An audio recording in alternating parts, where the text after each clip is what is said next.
All right, I'm gonna go ahead and show you our updates to the squat motion analysis using our AI technology. So the system is watching me now, waiting for me to put my hands above my head to know that I'm ready to start. It's gonna count me down, and I'm gonna do 5 reps, and it's looking at if my hips are shifting, if my right knee or left knee are caving inward. It's doing that analysis right now. I'm recording that data through those 5 reps. Now it's going to tell me to turn to the left and have me do another 5 from the side.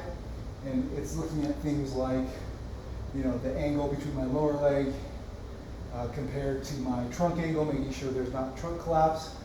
It's looking at how deep am I going and doing an analysis based on that. So here's the summary table. We get each one of these columns is a different rep.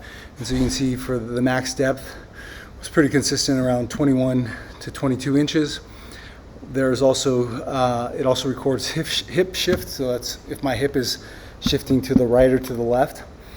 So very minor here. That's why it's green. If it was, I think it's more than an inch, it would flag it as red. And then we can also see the max knee inward distance. How far inward did my knees go as I was doing each rep. And then below that is knee symmetry differences. So if there's a difference between how my right knee or left knee is moving, it's indicated there. And then below that is max knee forward flexion. So how far are my knees going forward when I was doing the side reps? It can you can see that my knees went forward 10 inches.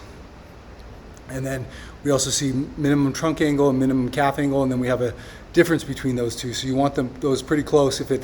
If there's a difference of over 10 degrees, then we flag it as red. And then in this image below, we would see an issue pop up here where it would say, max difference was too great. And if I clicked on that, it would take me to the place in the actual process where that occurred. So this green figure, that's the representation of me. So it's a simplified representation of my movement.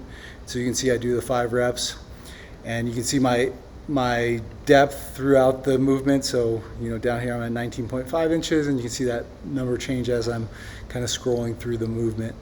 And then as I turn, you saw it went red. That's just because that's happening while I'm turning, but it would go red while I'm actually doing the squats if my, say, trunk calf angle difference was too great. Say it was more than 10 degrees difference, indicating maybe trunk collapse. And so you can kind of speed through this and see what your movements look like, and get an idea of how your form is looking.